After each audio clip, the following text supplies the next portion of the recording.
A homeless woman helped dying Mafia boss and his puppy. You won't believe what he did next. She didn't know helping the unconscious stranger would change her life forever. Claire Dawson stood frozen staring at the man lying lifeless, beaten and left unconscious in the dirt. Blood everywhere, 3 bullet wounds she could see, maybe more she couldn't. A golden retriever puppy whimpering beside him, refusing to leave. The stranger's chest barely moving, minutes from death. Claire had spent 2 years hiding in these mountains, running from a world that had destroyed her. She had nothing, no home. No money, no reason to care about anyone. But she was a nurse once, and nurses don't walk away from dying people, even when those people turn out to be the most dangerous man on the West Coast, even when saving him means painting a target on her own back. Gabriel Reeves didn't know it yet, but the homeless woman about to save his life was going to become the only person he'd ever trust completely. And she didn't know that the dying stranger she was about to drag through the forest would burn down the entire criminal underworld to protect her. Before we dive into this action-packed story, comment your location and what time is it right now. Smash that subscribe button, drop a like, and tell me in the comments if you'd risk everything to save a stranger's life, because what happens next is going to absolutely wreck you. This story has bullets, betrayal, and a puppy that refuses to give up. Gabriel Reeves was having a perfect afternoon until the first bullet shattered his windshield. He'd been driving his Range Rover down the mountain road with Max sleeping peacefully in the passenger seat. The puppy was 3 months old, golden fur, floppy ears, the only thing in Gabe's life that didn't demand anything except love and kibble. Then everything exploded into chaos. 3 black SUVs blocked the road ahead. Gabe's foot slammed the brake pedal. Nothing happened. The brakes were cut. Professional hit. His mind calculated options in seconds. The SUV was going 60 miles per hour down a mountain road with no way to stop. Gunmen were positioned on the cliffs above. Bullets tore through the armor plating. This was an execution. Gabe grabbed Max, kicked open the door, threw himself and the puppy from the vehicle half a second before it went over the cliff. The explosion lit up the afternoon sky. 200 feet down, nobody surviving that. Gabe hit the ground hard, felt his ribs crack like dry wood, felt the second bullet punch through his shoulder. The third grazed his skull. Blood poured into his eyes. Max yelped and ran into the tree line. Gabe tried to follow, but his legs weren't working right. He crawled, dragged himself toward cover, left a trail of blood behind him like breadcrumbs leading to his death. That's when he heard the voice, calm, cold, familiar. "Hello, Gabriel." Gabe turned his head. Malcolm Pierce stood 10 feet away, Gabe's former partner, his oldest friend, the man he'd trusted for 15 years. Malcolm held a gun pointed at Gabe's chest. "Malcolm," Gabe's voice came out rough. "Why?" "Because you're weak." Malcolm's smile was poison.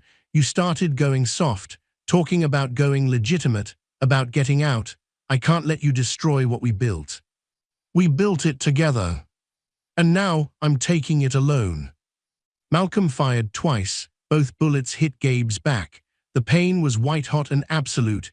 Gabe collapsed face first into the dirt, heard Malcolm's footsteps walking away, heard him tell his men the job was done, heard engines starting, tires on gravel, then silence.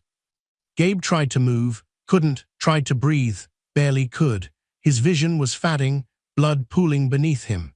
He'd survived gang wars and federal investigations and attempts on his life for 2 decades, and he was going to die on a mountain road because his best friend shot him in the back. The last thing he heard before darkness took him was Max barking somewhere in the distance.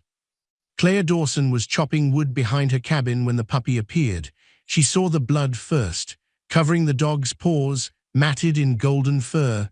The puppy was frantic, barking, running back toward the forest, then returning to her, over and over. "Something's wrong." Claire grabbed her jacket and followed. The puppy led her through the trees, quarter mile, half mile, then she saw him. A man lying in a pool of blood, face down, not moving. Claire's nurse training kicked in before her fear could. She ran to him, checked for pulse, weak, thready, but there. He was massive, 6'3", easy, 220 pounds of muscle. Moving him alone would be nearly impossible, but leaving him meant death. Claire assessed the damage: 3 visible gunshot wounds, maybe more, broken ribs, severe blood loss. He needed a hospital, needed surgery, needed things Claire didn't have. But she had a cabin, had medical supplies she'd saved from her nursing days, had 2 years of surviving alone in the wilderness teaching her how to make impossible choices.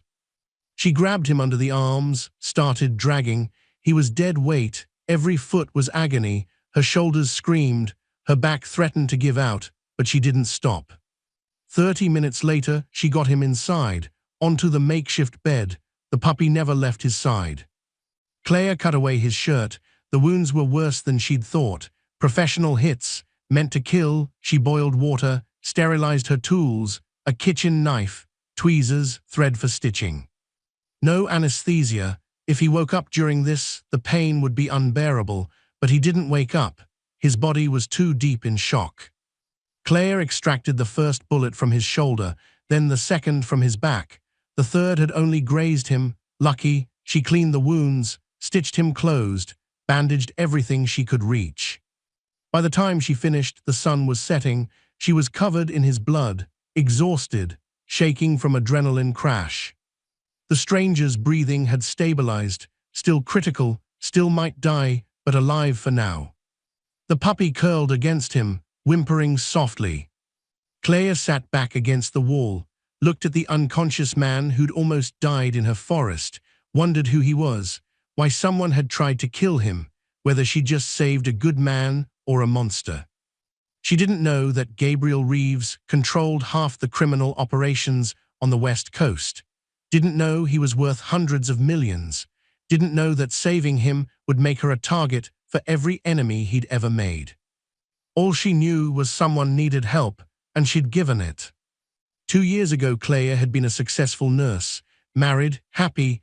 Then her husband died in a car accident. She'd spiraled, lost her job, lost her home, lost everything that mattered, ended up in these mountains because she couldn't face the world anymore.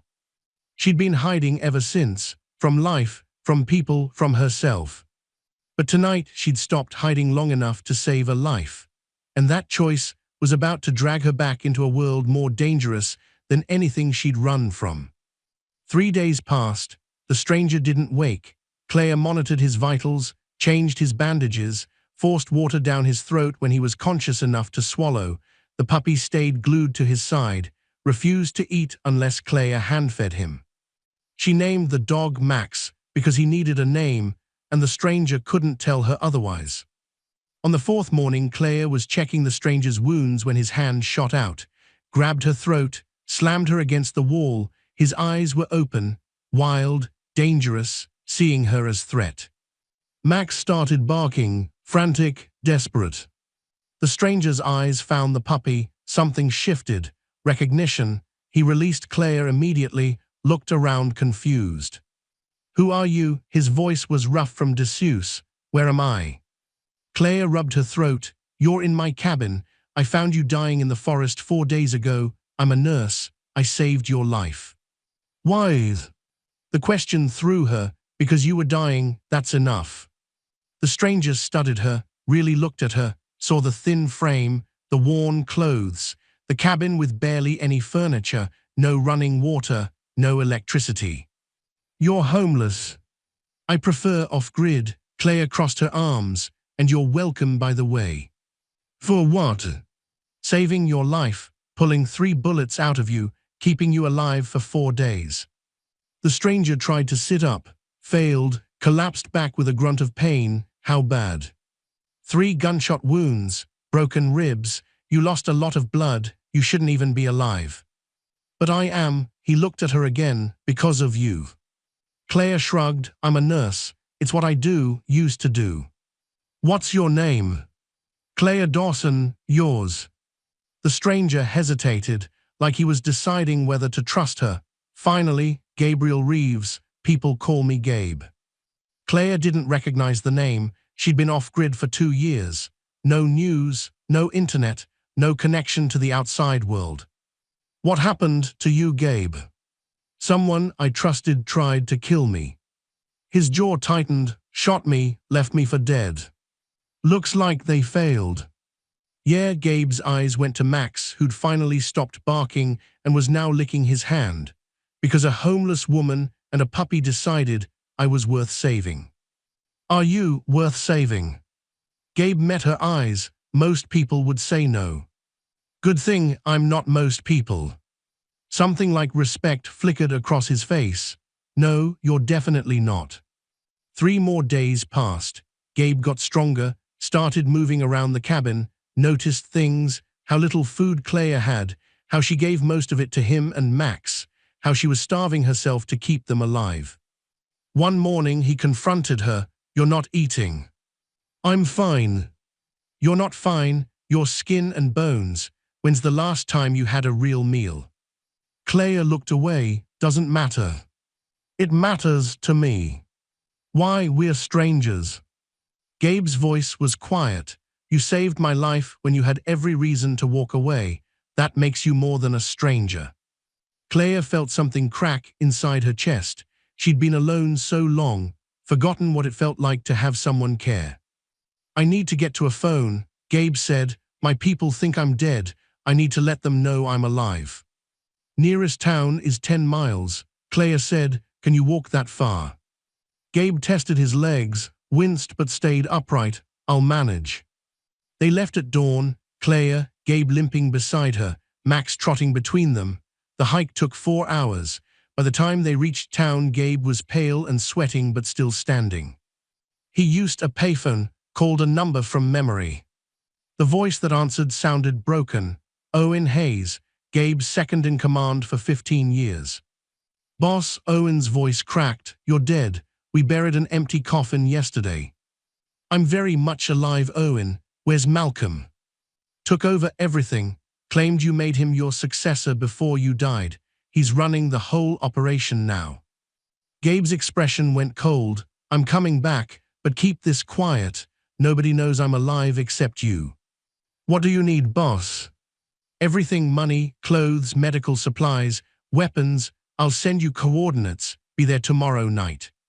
Gabe hung up, turned to Clea, who'd been listening to every word.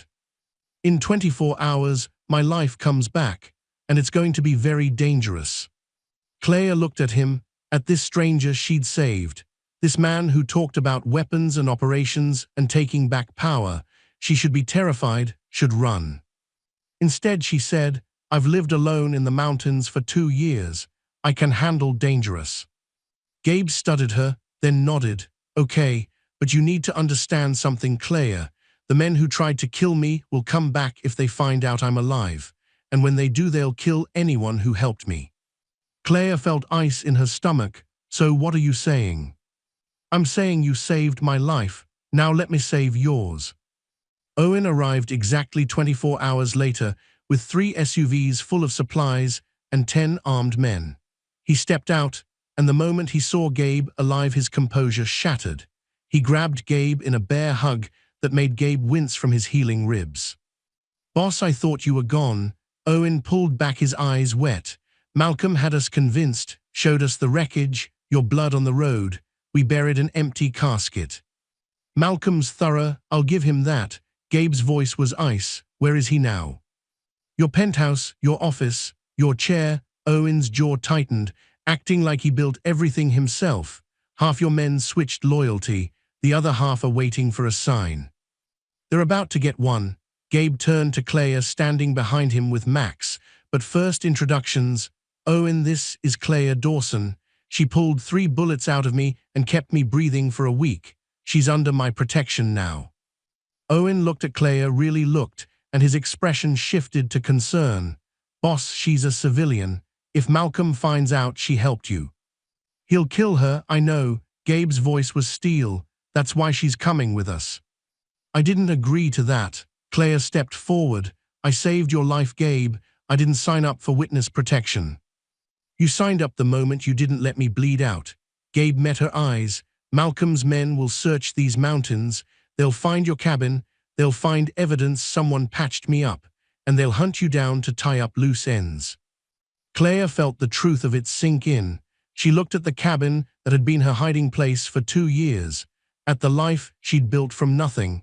at Max sitting at her feet looking up with trusting eyes. How long? However long it takes to end this. Gabe's voice softened. I'm not asking you to join my world, Claire. I'm asking you to let me keep you alive long enough to give you a choice about your future. And if I say no, then I'll give you money for a fresh start somewhere far away. New identity, new life, but you'll be running forever. Claire looked at Owen's men, at the weapons, at the SUVs that screamed money and power, at Gabe watching her with an intensity that made her pulse spike. Okay, but I'm not your prisoner. No, Gabe's voice was firm. You're my guest. There's a difference. They drove for 2 hours to a massive estate hidden in the hills, armed guards at every entrance, surveillance cameras covering every angle. The main house was more mansion than home, all modern architecture and floor-to-ceiling windows. Claire stepped out of the SUV and felt completely out of place. She was wearing clothes that hadn't been washed properly in months, hadn't seen a real mirror in 2 years, and now she was standing in front of a house that cost more than she'd make in 10 lifetimes. Gabe noticed her hesitation. Come on, I'll show you to your room. Inside was even more overwhelming. Marble floors, expensive art, furniture that looked too pristine to actually sit on. Gabe led her upstairs to a guest suite that was bigger than her entire cabin. Everything you need is here. He gestured around, clothes in the closet, bathroom through that door, hot water, food downstairs whenever you want it. Claire walked to the window overlooking manicured gardens. This is insane. It's safe, that's what matters. For how long? Claire turned to face him. How long until Malcolm figures out you're alive? We're giving him 2 weeks to get comfortable. Gabe leaned against the doorframe. Let him think he won. Meanwhile, Owen and I rebuild our network, then we strike. And I just sit here and wait. You heal, you rest. You remember what it's like to not be in survival mode every second. Claire wanted to argue, but exhaustion hit her like a wave. When was the last time she'd slept in an actual bed, eaten a meal she didn't have to scavenge for, felt safe? Okay, her voice was small. 2 weeks. Gabe nodded and left her alone. Claire stood in the middle of the suite, not knowing what to do first. Finally, she walked into the bathroom, turned on the shower. When hot water actually came out, she nearly cried. She stood under the spray for 20 minutes, washed away 2 years of dirt and survival, watched the water run brown then clear. When she finally stepped out, she felt like a different person. The clothes in the closet fit perfectly. Someone had guessed her size. She pulled on jeans and a soft sweater that felt like luxury against her skin. That night at dinner, Gabe laid out his plan. Owen sat across from him, maps and documents spread across the table. Claire sat at the end listening to them discuss strategy like they were planning a corporate takeover instead of a war.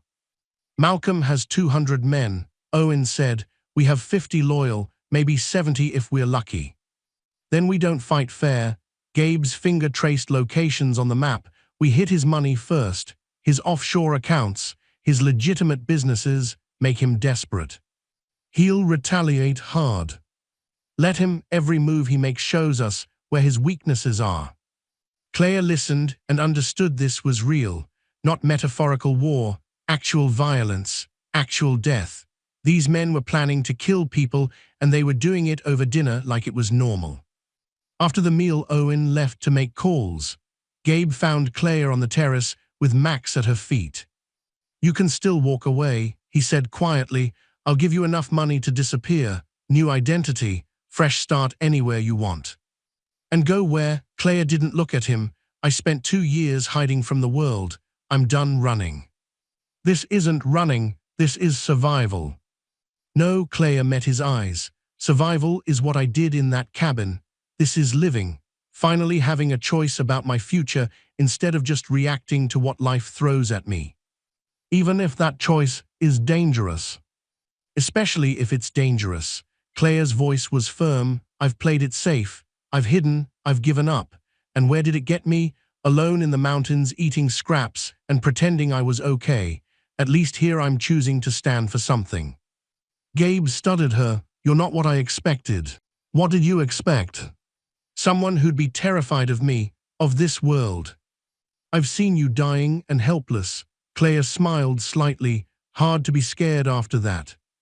Before Gabe could respond, his phone buzzed. He looked at the screen and his expression went dark. Owen's text was 2 words, "They know." What? Claire saw his face change. Malcolm's men found your cabin. Gabe showed her the message. They found blood, medical supplies, evidence someone was there. So what does that mean? It means Malcolm knows I might be alive. Gabe was already moving back inside, and he's going to hunt for the person who saved me. How much time do we have? Not enough, Gabe called Owen. Change of plans, we move tonight. Owen appeared within minutes. Boss, we're not ready. We don't have enough men positioned. We are out of time. Malcolm's putting the pieces together. If we wait, he'll come at us with everything. Then let him come. We are fortified here. We can hold this position. I'm not risking Claire's life on a maybe. Gabe's voice was final. We evacuate her to the safe house up north. I stay here and handle Malcolm. Claire stepped into the room. I'm not evacuating anywhere. All 3 men turned to stare at her. You said I wasn't a prisoner. That means I get a say, and I say I'm staying. Claire, this isn't negotiable. Gabe started. You're right, it's not. Claire crossed her arms. I didn't pull 3 bullets out of you just to watch you throw your life away on some match revenge mission. If you're staying and fighting, then I'm staying too. You're a nurse, not a soldier. Then teach me to be both. Gabe opened his mouth to argue, closed it, looked at Owen, who shrugged like this is your problem. Fine, Gabe's voice was tight, but you do exactly what I say. When I say run, you run. When I say hide, you hide. Understood. Understood. The next 3 days were intense. Gabe taught Claire basic self-defense, how to shoot, how to identify threats, how to move through a building under fire. She was a quick study. Her nursing background meant she understood anatomy, knew where to hit to disable someone. Meanwhile, Owen gathered intelligence. Malcolm was consolidating power fast, taking over Gabe's territories, eliminating anyone who questioned his authority. He was getting sloppy, confident. That would be his downfall. On the 4th night, the attack came, not at the estate, at Owen's safe house across town where Gabe had stored weapons and money. Malcolm hit it hard, burned it to the ground, sent a message. I know you're alive, come out and face me. Gabe got the call at 2 a.m. Claire heard him shouting orders, heard vehicles starting outside. She ran downstairs in time to see him loading weapons into an SUV. What's happening?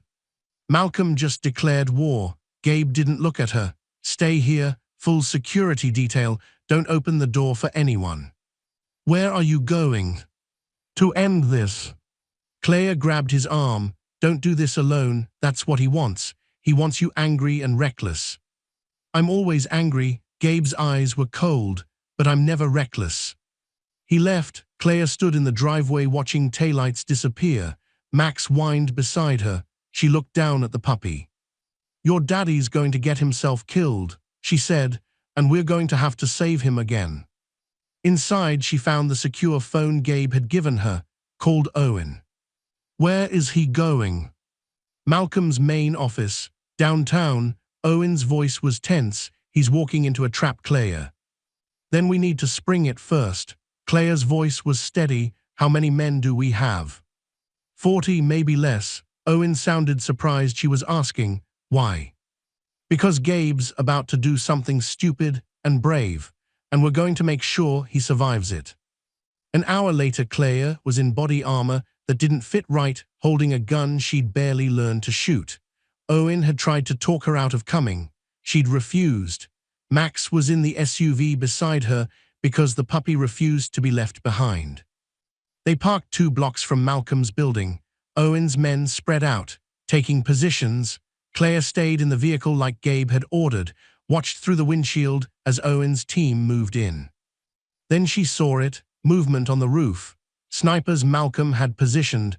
They had clear shots at the street, at Gabe's SUV pulling up, at Gabe stepping out completely exposed. Claire grabbed the radio. Owen, there are snipers on the roof, 3 of them. Gabe's walking into a kill zone. Owen's voice crackled back. We see them, taking position. You won't get there in time. Claire made a decision that would either save Gabe's life or end hers. She grabbed the vehicle's horn, laid on it, long continuous blast that shattered the night silence. Gabe's head snapped toward the sound. The snipers hesitated, confused, and in that half-second of confusion, Owen's men took their shots. 2 snipers dropped. The third fired wild, missed Gabe by inches. Gabe rolled behind cover, returned fire. The third sniper went down. But now Malcolm knew Gabe wasn't alone, knew this was a coordinated attack. His men poured out of the building, 20, 30, Maury. The street erupted into warfare, gunfire everywhere, Owen's team pinned down, Gabe trapped behind his vehicle, Malcolm's men advancing. Claire watched it happen in slow motion, saw Gabe was going to be overrun, saw Owen couldn't reach him in time, saw everything about to fall apart. She grabbed her weapon, threw open the door, started running toward the fight. Owen's voice screamed through the radio, "Claire, get back in the vehicle now." She ignored him, reached Gabe's position, slid behind the SUV beside him. He turned, and his eyes went wide with fury and fear. "What are you doing here?" "Saving your life, again." Claire raised her weapon, fired at Malcolm's advancing men, hit one in the leg. He went down screaming. Gabe stared at her, then despite everything he smiled. "You're insane." "I learned from the best." Claire reloaded. "Now let's get out of here before we both die." Bullets tore through the night like angry hornets. Gabe grabbed Claire and dragged her behind better cover as Malcolm's men advanced. She just saved his life, and he was furious about it. "You were supposed to stay at the estate." "Plans change." Claire fired 3 shots. 1 hit, 2 missed. She was learning. Owen's voice crackled through the radio. "Boss, we're outnumbered. Need to fall back." "Not without ending this." Gabe returned fire, taking down 2 of Malcolm's men. "Where is he?" "Inside the building, 3rd floor. Owen was pinned down 50 yards away, but he's got 20 men between you and him." "Then we go through them." Gabe reloaded.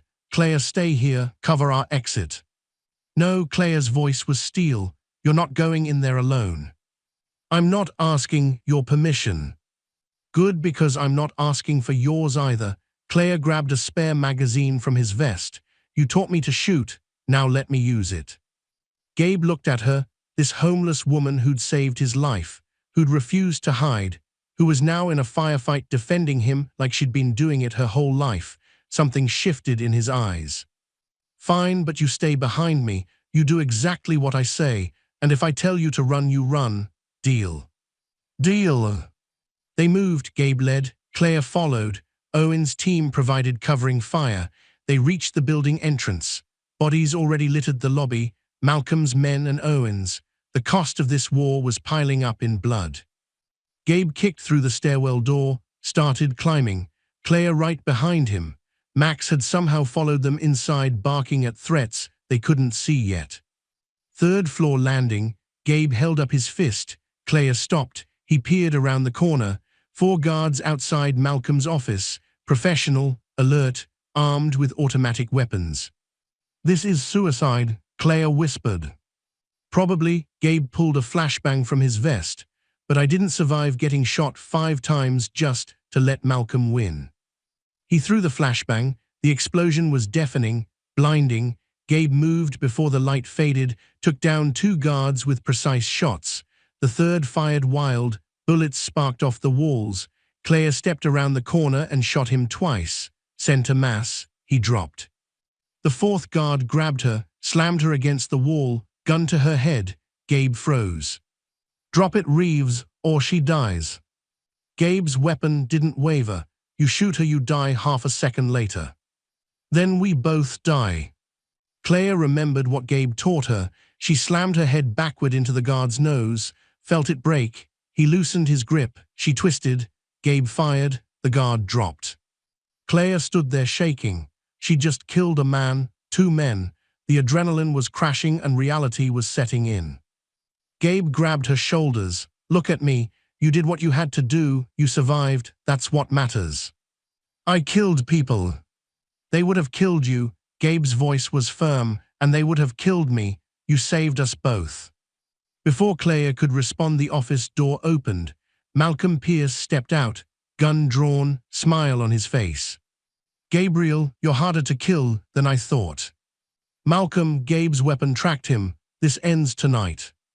You're right, it does. Malcolm gestured. You think you won. You think getting this far means anything. It means I'm still alive, and you're about to stop being. Am I? Malcolm's smile widened. Owen. Behind them, Owen appeared in the stairwell, gun raised, pointed at Gabe's back. Gabe's world stopped. Owen, his oldest friend, his most loyal soldier, the man he'd trusted with everything, was pointing a weapon at him. I'm sorry, boss. Owen's voice cracked. He offered me everything, more than you ever could. Claire raised her weapon toward Owen.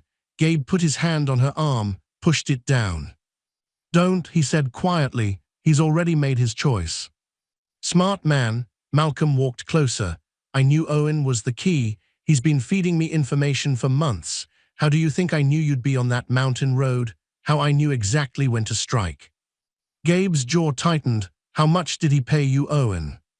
Enough to retire. Owen wouldn't meet his eyes. Enough to disappear. I'm sorry, boss, but you were going soft. Talking about going legitimate. I didn't sign up for that. So you sold me out. I survived, same as you taught me. Gabe looked at the man he'd trusted for 15 years. No, I taught you loyalty. You forgot that lesson. Malcolm laughed, touching, really, but we're done here. Owen, shoot them both. Owen's weapon steadied. Gabe pushed Claire behind him. If she dies, you don't get what you want, Malcolm. You wanted me. Here I am. Let her walk. Why would I do that? Malcolm's eyes gleamed. She knows too much. She's a liability. She dies with you. Then you get nothing. Gabe's voice was ice. Shoot me and Owen kills you before he kills her. You know he will. He's loyal to money, not you, and dead men can't pay. Malcolm hesitated. Gabe saw it, the crack in his confidence. Claire whispered, Gabe, what are you doing? Buying time, trust me. Owen's finger tightened on the trigger. Boss, I really am sorry. The gunshot echoed through the hallway. But it didn't come from Owen's weapon. It came from the stairwell behind him. Owen looked down at the red spreading across his chest, looked confused, then collapsed. Jake Turner stepped into view, Gabe's third-in-command, weapon still smoking. He'd been loyal all along. Sorry I'm late, boss. Jake's voice was calm. Traffic was hell. Malcolm's face went white. He raised his weapon toward Gabe. Gabe was faster. 3 shots, center mass. Malcolm stumbled backward, hit the wall, slid down, leaving a red streak behind him. You should have stayed dead. Malcolm coughed blood. This doesn't end. My people will come for you. Your people are scattered. Gabe walked closer. Jake's been dismantling your operation for the last hour. Your accounts are frozen. Your men are either dead or running. It's over, Malcolm. Malcolm's eyes found Claire. You saved him. Why? Claire stepped forward. Because he was dying and I'm a nurse. That's all the reason I needed.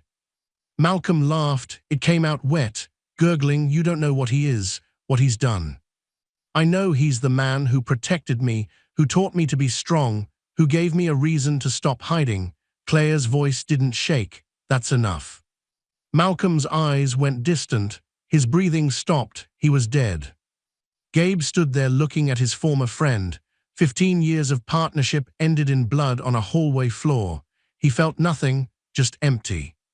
Boss, Jake approached carefully. We need to move. Police will be here in minutes. Clean this up, make it look like a gang war. Nobody connects it to us. Gabe turned to Claire. We need to go. Outside, Owen's team was loading bodies into vehicles, sanitizing the scene. This was practiced, efficient. Claire understood this wasn't Gabe's first cleanup. They drove in silence. Claire sat in the back seat with Max pressed against her. Her hands were shaking. The adrenaline was gone. Shock was setting in. You killed people tonight. Gabe said quietly. I know. How do you feel? Claire thought about it, numb, like this happened to someone else. That's normal, it'll hit you later. Gabe's voice was gentle, and when it does, I'll be there. Why? Claire looked at him. Why do you care so much? Gabe met her eyes. Because you saved my life when you had nothing to gain. Because you stayed when anyone sane would have run. Because you're the first person in 20 years who sees me as human instead of powerful. I see both. I know, that's why you're dangerous. They arrived at a different safe house. Smaller, more secure. Jake had already swept it, posted guards, made it fortress. Inside, Claire finally broke. She sat on the couch and started crying, not gentle tears, gut-wrenching sobs that shook her entire body. Gabe sat beside her, didn't speak, just let her fall apart. I killed them, she said through tears. I shot them and they died. Yes. Does it get easier? No, Gabe's voice was quiet. You just learn to carry it. I don't want to carry this. I know, but you will, because you're strong enough. Claire looked at him. I'm not strong, I'm terrified. Strength isn't not being scared. Gabe touched her face. It's being scared and doing it anyway. You did that tonight, multiple times. She leaned into him, let him hold her, let herself be vulnerable, two broken people finding comfort in each other. Jake appeared in the doorway. Boss, we have a problem. Malcolm had a backup plan. He sent evidence to the FBI, documents, wire transfers, enough to bury you. When do they move? 48 hours, maybe less. Then we disappear. Gabe stood. I have contingencies, offshore accounts Malcolm didn't know about, properties under different names. We can be ghosts. What about your empire? Let it burn. Gabe's voice was final. I'm done. Malcolm was right about one thing. I was going soft. Maybe it's time I actually go legitimate. Claire stood. You'd give up everything. Everything I built was covered in blood. Gabe looked at her. I want to build something different, something clean, and I want to do it with you. Claire's breath caught. What? The last 2 weeks showed me something. Gabe stepped closer. Power means nothing if you're alone. Money means nothing if you have no one to share it with. You saved my life, Claire. Now I want to build a new one, with you in it. Gabe, I'm homeless. I'm broken. I have nothing. You have everything that matters. Gabe's hands framed her face.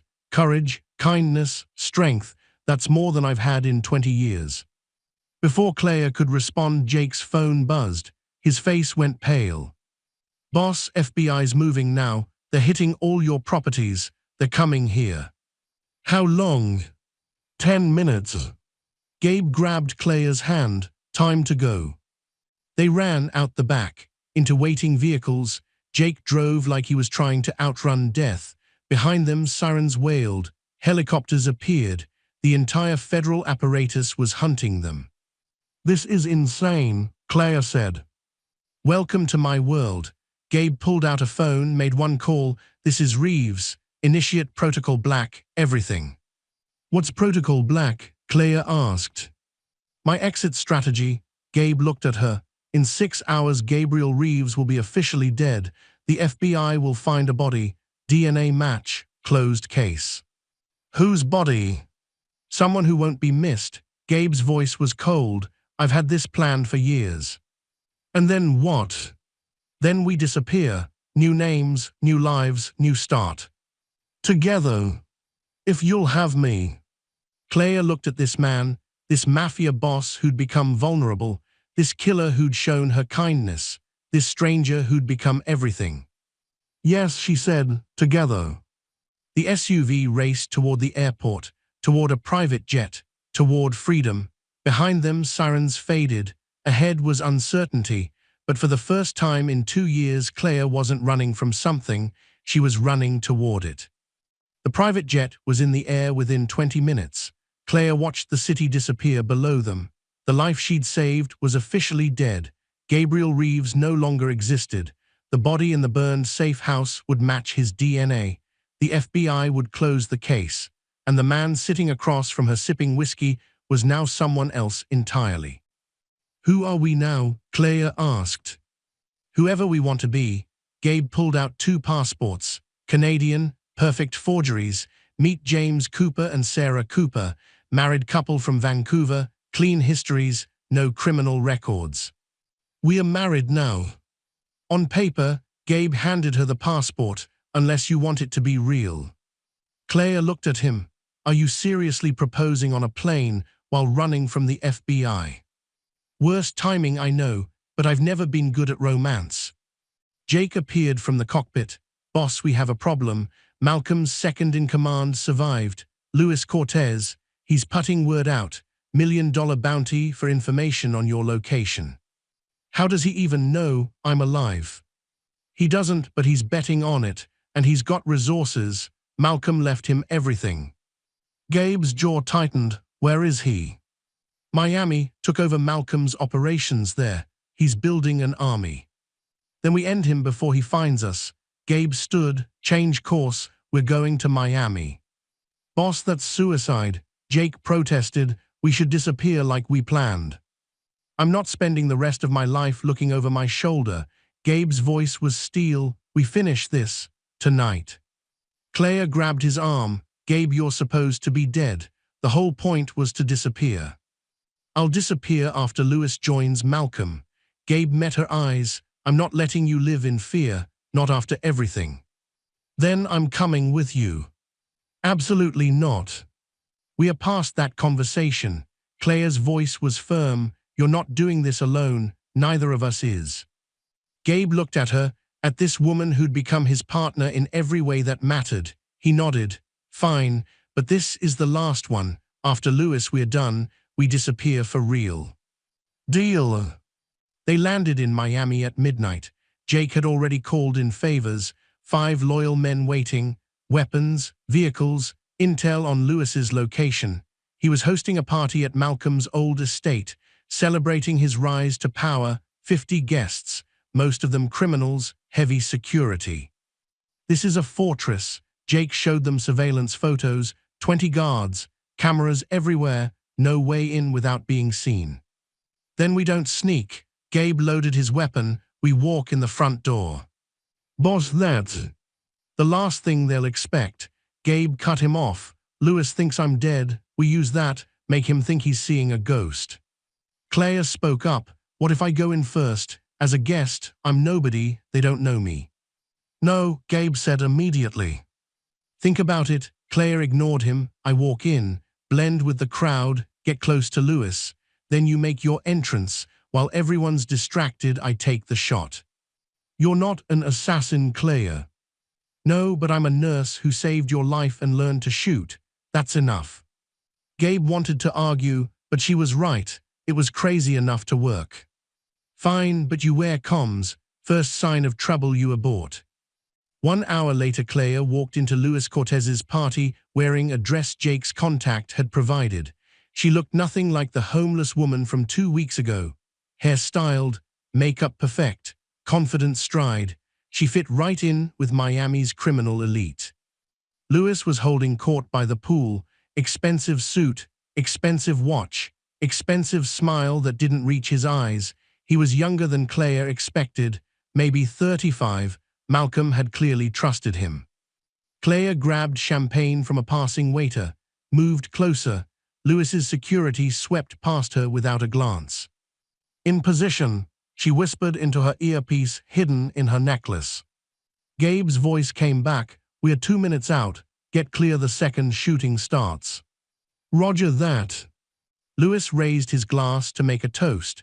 To Malcolm Pierce. May he rest in peace knowing his legacy lives on. And to Gabriel Reeves, who learned the hard way that betrayal has a price. The crowd applauded. Claire's hand went to the small pistol hidden in her clutch. She was 10 feet from Luis. Clear shot, but something made her hesitate. Then the power went out. The estate plunged into darkness. Backup generators kicked in, flooding everything in red emergency lights. Guests screamed. Security scrambled. Gabe's voice in her ear. Now. Claire pulled her weapon, but Luis moved faster, grabbed the woman next to him as a shield, gun to her head. His security surrounded him instantly. Then Gabe walked through the front door, covered in blood that wasn't his, weapon raised, face like death itself. "Hello, Lewis." The room went silent. Lewis stared like he was seeing the devil. "You're dead. I saw the reports. The body, the DNA. DNA can be bought." Gabe moved closer. "You should know that. Malcolm taught you well." Lewis's gun pressed harder against his hostage's head. "Stay back, or she dies." "Let her go. This is between us." "Nothing's between us. You're a ghost, and ghosts don't win." Gabe smiled. It was terrifying. "Then let me teach you something about ghosts. We can do things the living can't, like this." He shot Lewis's hand, the one holding the gun. Lewis screamed and dropped both weapon and hostage. His security opened fire. Gabe's team poured in through every entrance. The estate erupted into chaos. Claire dropped low, crawled toward cover. A guard spotted her, raised his weapon. She fired first, sent a mass. He went down. She'd stopped counting her kills. Gabe fought through Lewis's men like they were paper targets, took hits, but didn't stop. Reached Lewis, who was clutching his shattered hand, screaming about betrayal and justice. Gabe pressed his gun to Lewis's head. "Any last words?" Lewis spit blood. "Malcolm was right about you. You're weak, sentimental. That woman made you soft." "No." Gabe glanced at Claire fighting across the room. "She made me realize what's worth fighting for. There's a difference." He pulled the trigger. Lewis dropped. The last piece of Malcolm's empire died with him. Jake's voice shouted, "FBI, they tracked us. We need to go now." Helicopters appeared overhead. Searchlights flooded the property. Federal agents swarmed the perimeter. They'd walked into a trap. Someone had tipped the FBI. Gabe grabbed Claire, ran toward the back exit where Jake had a boat waiting. They reached the dock as gunfire erupted behind them. Jake was already in the boat, engine running. They jumped in. Jake gunned it. The boat tore across Biscayne Bay. Behind them, the FBI secured the estate, arrested everyone they could catch, but the three people they wanted most were disappearing into the night. 2 hours later, they were in the Bahamas. Cash only, no passports, no trail. Jake had safe houses here, places no one knew about. They could disappear properly this time. "It's over," Jake said, pulling into a private marina. "Lewis is dead. Malcolm's empire is scattered. The FBI thinks you died in Miami. You're free, boss." Gabe looked at Claire. She was exhausted, blood on her dress, hair a mess, but alive. "You okay?" "No." Claire's voice shook. "I just killed 3 more people. I watched you execute someone. We barely escaped federal custody. Nothing about this is okay." "But we're alive." Gabe took her hand. "And we're together. That counts for something."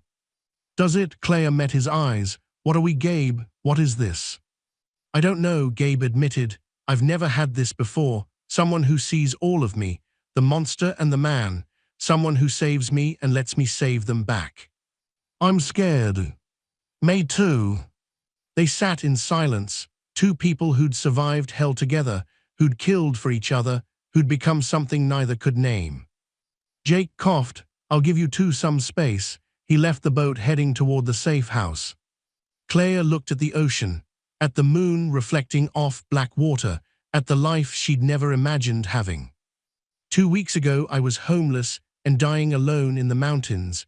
Now I'm a fugitive in the Bahamas with a former mafia boss. How did this become my life? "You saved a dying man and his puppy." Gabe moved closer. Everything else just followed. "Is this what you want?" Claire turned to him. "Really? Running forever? Hiding? Looking over our shoulders?" "No." Gabe's voice was quiet. "What I want is to build something real with you, something that isn't covered in blood, but I don't know if that's possible." "Maybe it is." Claire took his hand. "Maybe we start over, really over, new names, new lives, no more violence." "Can you do that? Leave all of this behind?" "I think so, if you're with me." "Always." Gabe pulled her close. "You saved my life, Claire, multiple times. Let me spend the rest of mine making yours worth living." They kissed as the boat rocked gently. 2 broken people who'd found each other in the worst way possible, who'd survived together, who'd become everything to each other. 1 year later, Claire and Gabe ran a medical clinic in Costa Rica. Small operation, served the local community, no questions asked. She treated patients. He handled security and logistics. Max had grown into a massive dog who greeted everyone with enthusiasm. The FBI had closed Gabriel Reeves's case. Body found, criminal empire destroyed, justice served. The man and woman running the clinic in Costa Rica were James and Sarah Cooper, Canadian expats, quiet, kind, kept to themselves. One evening, Claire found Gabe on their porch watching sunset. She sat beside him, Max at their feet. "Do you miss it?" she asked. "The power, the empire." "Sometimes," Gabe admitted. "Then I look at this, at you, at the life we built, and I realize I never had anything worth missing until now. No regrets. Only that I didn't die on that mountain road sooner." Gabe smiled. "If I had, we might have found each other years ago." Claire laughed. "That's dark even for you. I learned from the best." They sat in comfortable silence, two people who'd survived hell, who'd killed for each other, who'd chosen love over power. A patient arrived. Emergency. Claire stood immediately, back to work. Gabe watched her go, this woman who'd saved his life, who'd become his partner, his equal, his everything. He'd been the most powerful man on the West Coast. Now he was nobody, and he'd never been happier. Max barked. Gabe scratched his ears. "You started this, you know, running to find help, refusing to give up on me." The dog just wagged his tail. Inside, Claire was already working, saving lives, using her skills for good instead of violence. This was who she was meant to be, and Gabe was there to make sure she could be it safely. That night they lay in bed, Claire's head on his chest, his arm around her. "I love you," she whispered. "I don't think I've said that yet." "You saved my life." Gabe kissed her hair. "That said it louder than words ever could." "Still, I wanted you to hear it. I love you, James Cooper." "I love you too, Sarah Cooper." They fell asleep holding each other, two ghosts who'd found peace, two killers who'd found redemption, two broken people who'd saved each other in every way that mattered. Outside, Max slept on the porch, guarding his people, the puppy who'd led a homeless woman to a dying man, who'd refused to give up, who'd somehow known that saving one life would save them both. Sometimes the people we save end up saving us right back. Claire had nothing but gave everything. Gabe had everything but needed someone who saw his humanity. Real strength isn't power or violence. It's choosing love when hate would be easier. If this story destroyed you, smash that subscribe button right now. Drop a like if you believe one act of kindness can change everything. Comment your location and tell me if you'd risk your life to save a stranger. Share this with someone who needs to hear that broken people can build beautiful things together.